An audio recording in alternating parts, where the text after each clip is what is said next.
All right, stats. What a morning here. You're the fourth video that I am making here after prepping them all this AM. So yeah, you're getting this a little after 9. It's because at 6:30 found out that I had 4 videos to prep and then make for you, and those take a little bit of time. They're dual credit courses, so there I go. So hopefully you did other stuff first. Here they are. We're going to be in your chapter 14 notes packets until the end. Hint, hint, wink, wink. So this is on page 12, and this is number 3. As of 1/8/22, they were monthly rental prices for a sample of apartments in Madison County, Illinois. Interesting.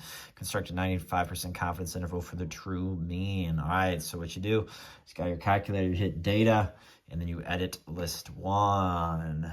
And then that's what I did for you. So we have N is 16. We've got an X bar of 855 on the dot, standard deviation at 209.75. So you have a sample size of 16, guys. That means it's T time. We got to use the T distribution. Degrees of freedom are always N-1. Degrees of freedom 15. So on the table, I didn't have one with me, so I looked up. It's from the University of Regina, they say in Canada. And I found ours online, so you can just Google T table PDF with confidence levels listed. And the one from University of Regina will pop up. So I went to 95% confidence level, degrees of freedom 15, and I found a T-star of 2.131. So that's confidence interval formula there. And that's my mo, and that's the interval. All right, so we're gonna do a few pages of notes that we can talk about now. Anyway, it didn't say for us to do anything, but if we found an apartment, like using this data, if I found an apartment for $750 and it was all right, like that's a deal. If apartment was listed for $950, I'd be like, or even we've seen apartments for $1,050. It seems a little pricey. All right, then on number 4, below are the daily miles on a stationary bike cycled by your favorite stats instructor over a 20-day period. That would have been from 3 years ago as well. So we're getting out of the boot. All right, so you have 20 days. All right, so I typed these in. I got an X bar of 15, standard deviation of 308, degrees of freedom 19, T-star of 2.093. And yeah, again, you just make a confidence interval. There's nothing else to say about it. All right, nothing else to say. Make that confidence interval. All right, pause this if you need to get these numbers down. Nothing fancy here. It's a very easy formula. Very easy. Chapter 14 quiz overall. Shouldn't be too bad. All right, so here we are then on the next page. This was page 13, and you've already done some work from a previous video. Page 13 at the top says compare Z-star and T-star on numbers 5 and 6.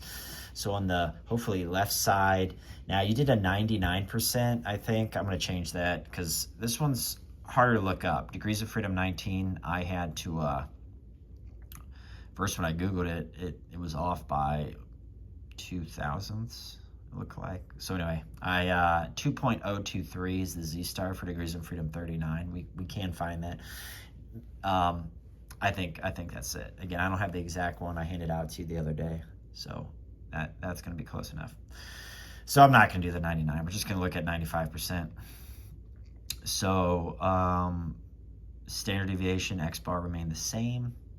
Z-star 2.023 for degrees of freedom 39, 95% confidence level. So using a 95% confidence level for T-star, which is going to give you a bigger multiplier, like it is above 250,000. So we should feel pretty good at the 95% confidence level. It is above 250,000. All right.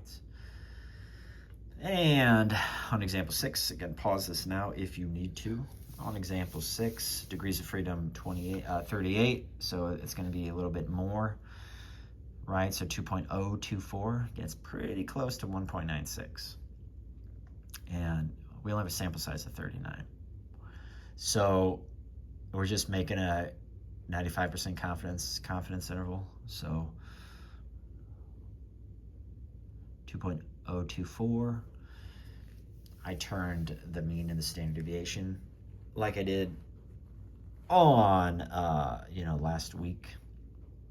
I just made that into thousands.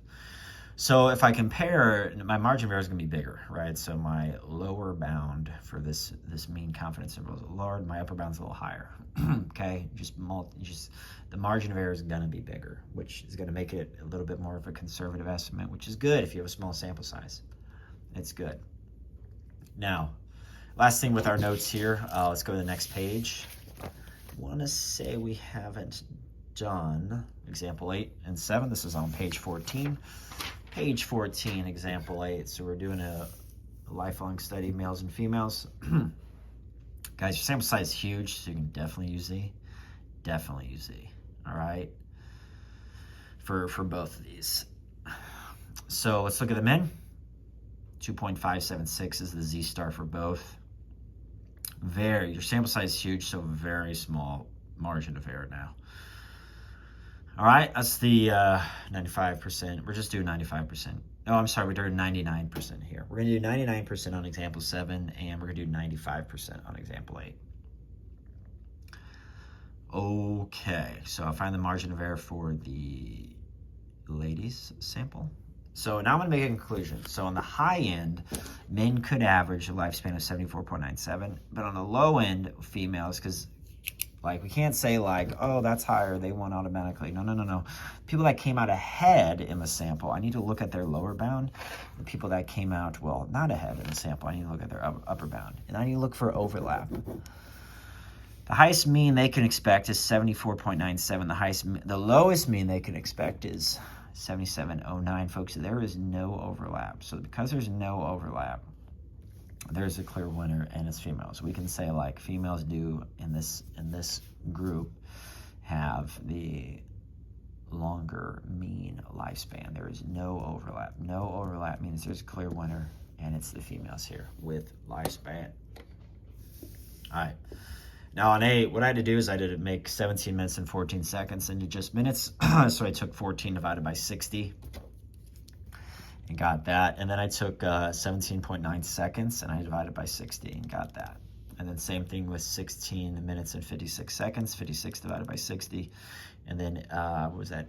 18.8 seconds, 18.8 divided by 60. All right, comment on your findings. So you got two mean times, and it's a difference of 18 seconds per 5K. So runner B definitely looks faster, but then let's do a 95% confidence interval for their true mean. All right, margin of error.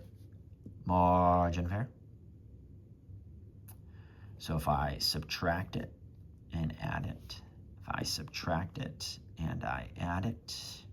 what's going to happen? All right, so the fastest, remember, look on the opposite side. That's the fastest mean they can expect.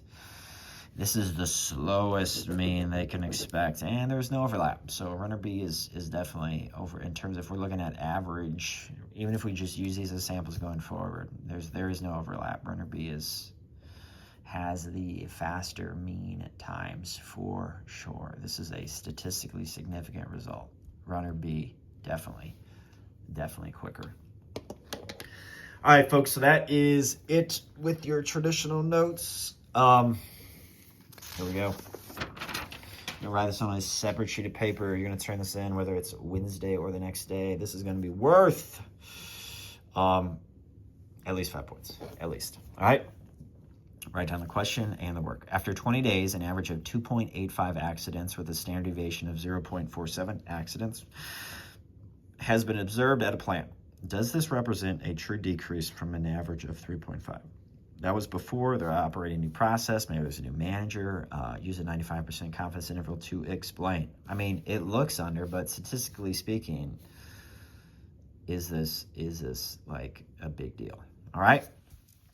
N is 20, degrees of freedom 19. Z star, if you look that up, 2.093. It's the formula we're using. Again, we got to use T star because N is less than 30. I'm going to take the mean, sample mean, plus or minus T star. And that would be my standard error. And then when I multiply them, I get my margin of error. All right. So, yeah, look at that. Even on the high end, Even on the high end here, they have an average of like going forward 3.05, and that is well under 3.5. So this is definitely an improvement. What they're doing is statistically significant. They need to keep it. This person's doing a great job if it's a new person in here. Yeah, again, go back up here. If you need to pause this. But that is number 1. That is number 1. And finally,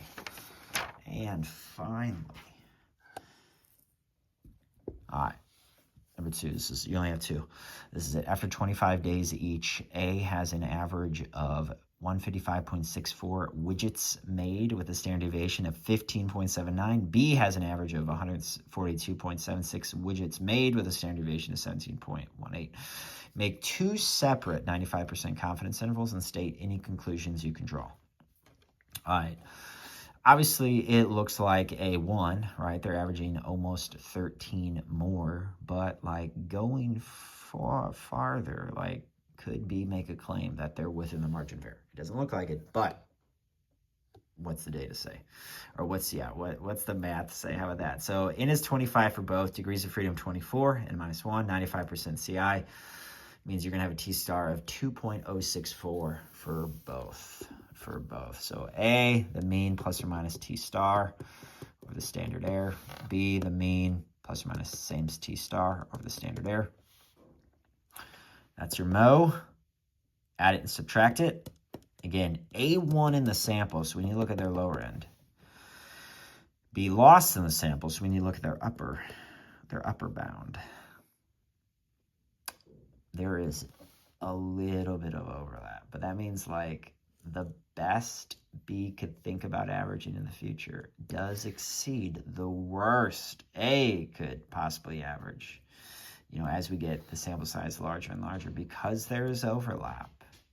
There is no clear winner right now. Now, A should feel pretty good. As the sample sizes increases, this margin of error would decrease. If everything like stays the same, A is going to pull out ahead. But right now, because there is overlap, the best B could average does, in fact, is larger than the lowest A could possibly average. There is overlap, so there's no clear winner right now. All right, so that's your 2 questions. So you're going to turn it in, whether it's Wednesday or Thursday. All right, this is Yak Math Videos, signing out.